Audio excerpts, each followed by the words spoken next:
Last Sunday, estimates as high as 300,000 people marched across Sydney's Harbour Bridge in support of Palestine and to protest against our government's tacit support of what is going on at the moment in Gaza.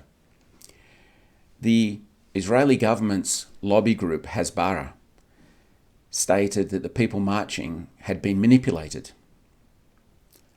I marched, and yes, I have to say, I was manipulated. I was manipulated by the thought of starving children. I was manipulated by my disgust at genocide. I was manipulated by my humanity, by my empathy. Yes, I was manipulated. But as a decent human being with a moral compass, how could one fail to be manipulated? I'm Bintang Bernie, and this is Friday News Review for the 8th of August 2025.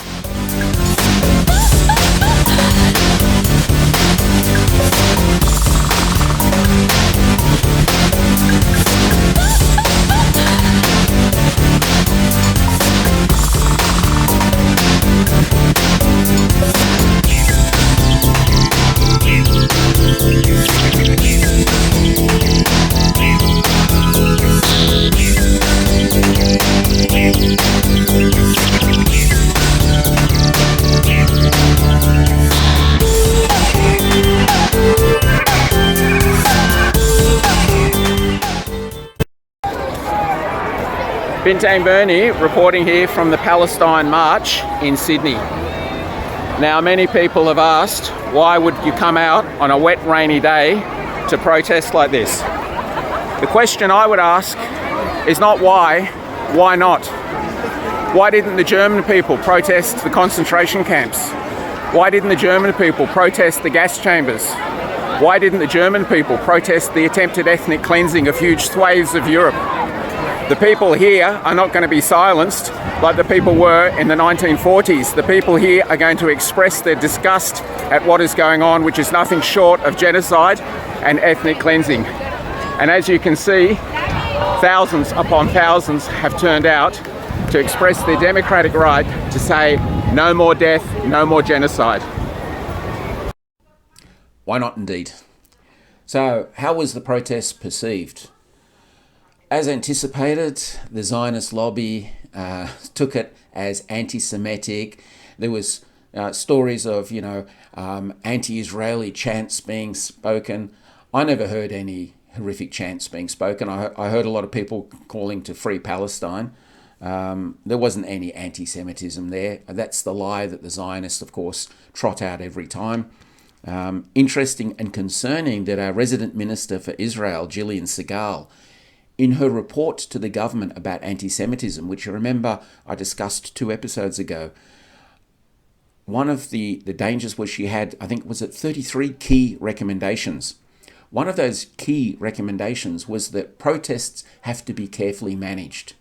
Well, in a democracy, that's a concern, and we'll talk more about that in a second. But what I wanted to do was just read out to you a statement put out by Jewish Voice. Now, these are Jews, and what their take on what's happening in Palestine is. And it's interesting because, as always, I seek on this program to break down the myth of anti-Semitism and anti-Zionism and keep the fact that the Zionists use anti-Semitism as a blanket when it is not true, because Jews are as critical of Zionists as the rest of us. Now, this is what Jewish Voice said. As Torah Jews, we say that we stand with the Palestinian people. Perverted Zionism is never Judaism, and the Zionist regime can never be representative of the Jewish people. That in itself is an interesting statement. In other words, Israel doesn't represent us. Before the establishment of Israel, the Jewish community lived peacefully as neighbours with Muslims and Christians in the Holy Land. We pray every day for those beautiful days to come again. We stand with the Palestinian people. Israel does not represent Torah Jews. Israel is not the state of the Jews. Condemning words coming from Jews. Our hearts are shattered over the loss of so much innocent life. It pains us to the core how this is all carried out in the name of Judaism. We want peace. We want to live in harmony. Now that's from Jews. from Jewish Voice. So you can see quite clearly, as we say often on this program, protesting against Israel, protesting against Zionism is not anti-Semitic. It is not anti-Jewish. It is protesting against a nation which is run by a group of religious fundamentalist fanatics and at the moment is currently engaged in a genocide against the local indigenous population. It is that simple. It has nothing to do with Judaism. It has nothing to do with Semitism. It is about genocide and the evils of a rogue nation which has been allowed since its formation to systematically persecute and attempt to eradicate the indigenous population. And it's as simple as that. Now, interestingly, just a little bit of background to the protest, which is very important because it touches on fundamental rights and laws in this country and the very nature of democracy itself. Now, our erstwhile Premier, Chris Minns, refused to allow the protest to go ahead, and the police were against it because, of course, we don't want to upset our Zionist mates. We don't want to take a stand on anything. Fortunately, however, in this country, we have the separation of powers, and that is a crucial, crucial thing. That resident idiot and clown Tony Abbott, our former Prime Minister, who was outraged by the protests, being a little Zionist lapdog himself, he said that it's ridiculous and that it shows why we should have elected judges. Yeah, worked really well in America, didn't it, Tony? Huh? Where you have the government basically putting its mates into the judiciary. That's scary. Here is a guy who actually led the country who doesn't even to this day understand the importance of the separation of powers and how our constitution works.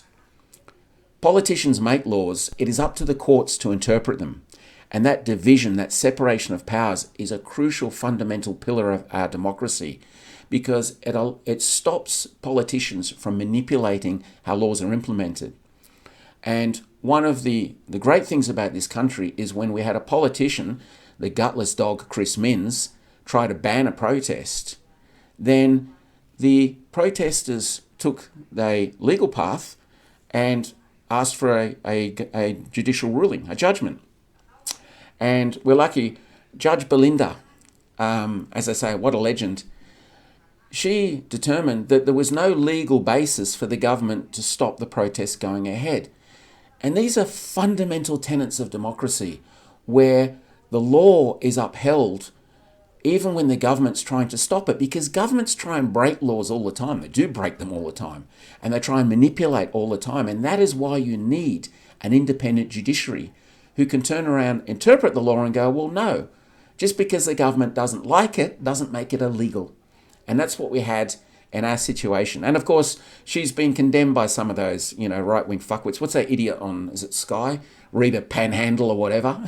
A nothing, a nobody, reduced to a job where you just sit and you criticise what other great people do without doing anything great yourself.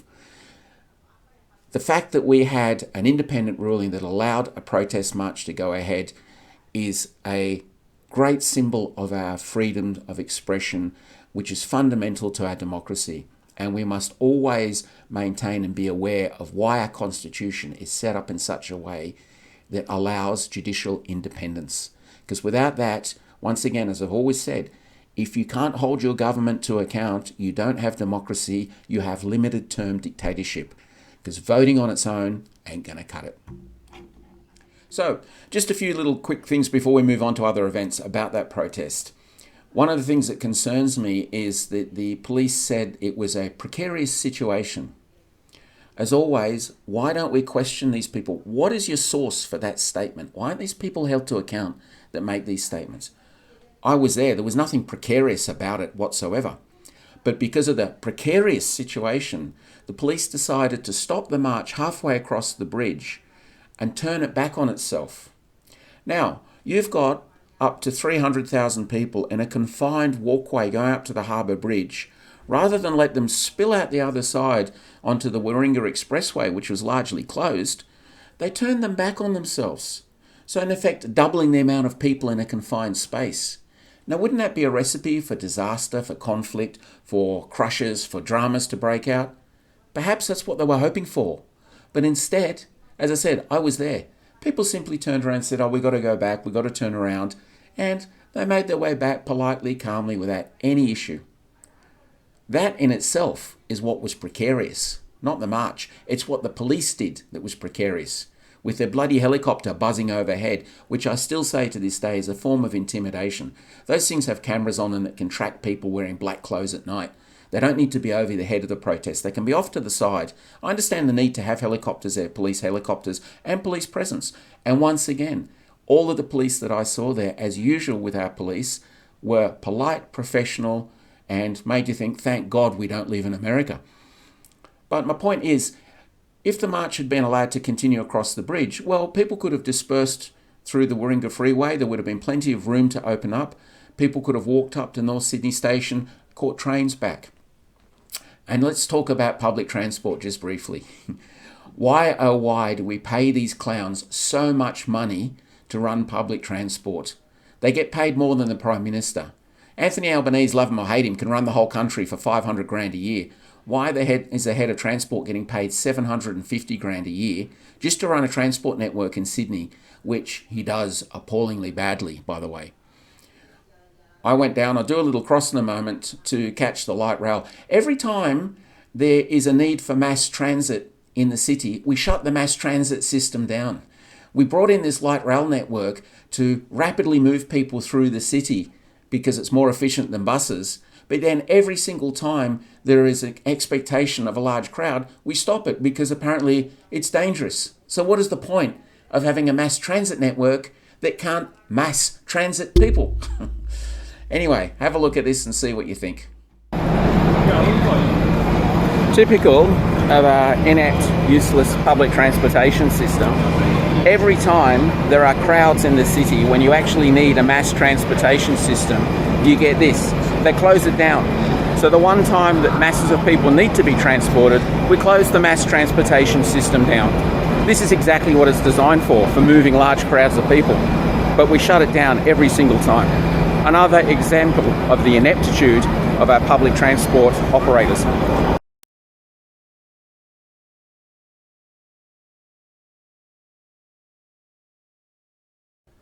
Okay, so look, just to finish up, just a quick rundown on what else has been happening in the big, bad, scary world this week. World events in Western Australia, because we're building, I believe, 700 public houses for US service personnel. This awkward treaty is going to result in thousands of US service personnel being based in this country that we're building houses for. We don't have enough public housing for our citizens. We can't afford public housing for our citizens, but as always, when it comes to the military, bang, the money is there. Disgraceful. What else is happening? I've got a few little notes here. China. Now, this year, China has achieved its target of having more electric vehicles than petrol vehicles. By 2026, solar power will overtake coal as an energy source in China. So all this bullshit you hear from the conservatives about China and there are so many coal-fired power stations, they do. They have a huge population. They produce most of the world's goods. They require enormous amounts of energy consumption. But unlike us, they are transitioning to renewables at a phenomenal pace. Last year, the amount of renewable projects started in China was almost the same as the amount in the entire rest of the world. That's how fast that nation is moving away from fossil fuels. And we're still stuck in the past, clinging to American allies. Speaking of fossil fuels, in Libya, now this is interesting, Exxon has just negotiated a deal with the, what's it called? I'll just get the name right. It's the Libyan National Oil Corporation for 4 offshore blocks in the Sirte Basin, which covers over 2.5 million acres, so that they can start exploring and drilling for oil off Libya. Now, this goes back to an agreement which was originally signed in 2007 with the new Libyan government. Are we starting to see the picture? Do people start, does the penny ever fucking actually drop? That, Gaddafi was a brutal dictator who had to be removed because he was using his oil revenues for the benefit of his own people. He had nationalized the oil revenues of the country, and the benefits were flowing to the average Libyan citizen. But of course, we had to remove him. And who looks after the oil now? Oh, the contract signed with Exxon, an American company. I mean, it is so unbelievably obvious. Drives me nuts. Now, speaking of American companies, Trump's going to meet Putin in the near future to, apparently there's been a breakthrough in the negotiations over the Ukraine war. And interestingly enough, little Vladimir Zelensky is now saying it's time for peace. Hang on, you're the guy who brought a law in saying that you would refuse to negotiate with Russia under Putin. But of course, what's happening is they're basically running out of people. Old Vlad Zelensky can't find any more poor Ukrainians to die for him so he can remain in power and remain relevant. So now his last ditch is to try to somehow be involved in negotiations. As I said before many times, that guy's a dead man walking. He's gone. Okay, the Russians have raised legitimate concerns about whether he can actually sign any documentation on behalf of Ukraine, because technically he's no longer in his term. His term expired last year. He's technically an illegal president. So the Russian standpoint of their concern as to if we sign a peace treaty with this guy, how legally binding is it in the future? It's a valid concern. Okay, Zelensky shouldn't be there. He should have been gone ages ago. The man is a horrible human being who's destroyed his own nation just to remain in power, to remain relevant. Anyway, apart from that, Trump's tariffs. Okay, speaking of Russia and backfiring. Now, as we all know, the Russian economy is booming at about 4%, despite being the most tariffed country, the most sanctioned country, in the entire history of the world. So the sanctions have been a disaster. It's just made Europe go pretty much into recession. Now he's decided he's had enough of destroying Europe. He's going to destroy America. His tariff system, which, as I said last week, is illegal. You cannot impose tariffs on a country because you don't like the people with whom they trade. Citizens elect governments to represent them. Now, if the citizens of Brazil want to trade with Russia or China or the Marshall Islands, that's up to their government to deal with and to do. It is not up to the American government to then say, we don't like what you're doing and we're going to impose tariffs on you. He's talking about 500% tariffs. He's trying to economically destroy countries that do things that America doesn't like. Well, where is the great freedom? Where is the democracy in that? Okay? But it's backfiring, as always. Like everything America does backfires. It's not just Trump. It's the United States and their twisted mentality of trying to run the world. The Wall Street Journal recently put out a report. All right, so the Wall Street Journal, you can imagine, is a fairly reputable source when it comes to financial matters. You'd like to hope so anyway. Now, they say that the top 14 car manufacturers, since these tariffs have been brought in, it has cost these car manufacturers a combined total of $12 billion. Now, just to give you an idea, Trump's put tariffs on 185 countries and territories. He's tariffed the crap out of everything. And he's increasing. He's on the rampage with his tariffs. By the end of March 2026, the Wall Street Journal reports that the tariffs will have cost Toyota alone, just Toyota, $9.5 billion. It will have cost Volkswagen $1.5 billion. And General Motors and Ford $1 billion each. These tariffs are, in essence, a huge tax, because the days of producing, say, like a Ford car or a General Motors car being produced in America are long gone. They use components from China. They use components from countries around the world, okay? Because it's cheap. They've done it. They've screwed themselves, okay? They can get things cheaper than paying their own people to do it. And we live in a global world. We need to understand it's a globally connected society now. So we import and we export. There is a balance of trade. If you tariff the crap out of everything, then it means the companies in your country which need components from overseas have to pay more for those components, which means the cost of their product increases. And as we know, companies are not good at absorbing costs, but they're very good at passing them on to the consumer. So what you have is the consumer, once again, funding these tariffs. Essentially, and once again, always seems to happen with capitalism, a transfer of wealth from the working class to the wealthy, to corporations, private corporations benefiting from public funds. And these huge tariffs that go into, an example in the case of America, into the government coffers, have been offset by tax reductions on corporate entities and the rich. So once again, you have a continual transfer of wealth from poor to the wealthy. That's why the world's in the state it's in. So we'll keep an eye on those tariffs and how good they're going. Way to go, Donny. Another debacle for America and another disaster.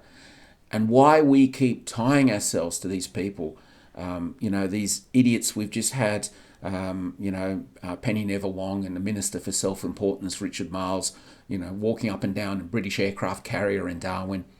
It's a jolly. I get it. In 1986, I flew by helicopter onto the British carrier HMS Illustrious and had drinks with the Admiral. It was great. It felt fantastic, and there was an ego thing about it. But you don't use those feelings and those events to shape your foreign policy. You don't go home and go, well, that was cool, let's sign a defence treaty with these people. That's what happens with this country. We are so beholden to the Americans and the British, and instead of attaching ourselves to a progressive nation like China, who, as I've said many times on this program, they are decades ahead of us in every sphere, in everything you can think of, okay? Now, the last thing I just want to touch on briefly is, speaking of decades ahead, I'm always told that China is the biggest threat to me by people like Minister for Self-Importance Richard Marles and Penny Wong. And I retort and I go, no, I don't think China is the biggest threat in my life. Do you know what the biggest threat, the thing that worries me, that keeps me awake at night, is cancer. Cancer to me is our biggest threat. Cancer is the enemy we should be devoting our resources to fighting, not China. China is not going to invade. I'm not going to get shot by a Chinese soldier in my lifetime, okay? But there's a chance I could get cancer. That's what we should be focusing our efforts on. And intelligent, thoughtful, progressive governments have. In Russia, it's just been announced they're starting trials of a cancer vaccine. You may have heard something about this. It was developed from the Sputnik vaccine. Russia was the first country to come up with an anti-COVID vaccine. Okay? I mean, of course, we didn't hear much about that, did we? And we were forced to use the American ones, Pfizer and all of those, which didn't seem to be very effective and took longer to develop because we can't use the Russian one. The Sputnik vaccine was the first anti-COVID vaccine. And working from that, you see, because COVID, actually, the way COVID operates, the bacteria, the germ, the virus, it goes into your cell and it uses your cell to replicate itself. Sorry, getting tongue-tied. Basically using the engines within the mitochondria in the cell to produce more COVID viruses. That's how it becomes so contagious and makes you so sick. The development of the Sputnik vaccine led Russian scientists to look at cell reproduction and how you could actually alter cells to do things that you wanted to do, in this case to attack tumours. And it appears they've been largely successful. And they're starting trials on humans this year. Now think of that. Wouldn't that be one of the greatest achievements of this century if we could eradicate cancer? Shit, I know, I'd be really happy with that. I'd rather we spent our defence budget on fighting cancer than preparing for war with China, because I think we've got a better chance of beating cancer.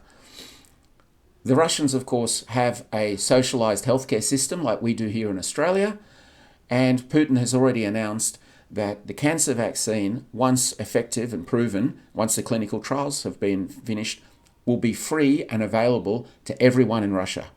It will be a public health initiative. So if you're in Russia and you've got cancer, you will go, they produce the vaccine, it's individually tailored to you using your own body. It takes about a week, apparently, only a week to actually create a vaccine specifically tailored to fight the cancer that you've got. Now, compare that to this clown. Bobby Kennedy in America has just cancelled research into the very vaccines that have proven to be effective against cancer. So on the one hand, we've got Australia following America and hating Russia. Well, Russia is about to cure cancer and give its citizens free cancer treatment. America has just cancelled the research into the possible vaccines for cancer because old Bobby Kennedy, this clown, is an anti-vaxxer, okay? What do you want us to do, Bobby? Sit around and pray instead that the cancer goes away? I tell you what, if I had to follow one person at the moment in the world, it would be Putin, not Trump. It's that simple. Anyway, that's all for me for this week. Hoping you have a good weekend as always. And remember, as Bintang Bernie is always at extreme pains to point out, there are just two types of people in the world. Make sure you avoid them both.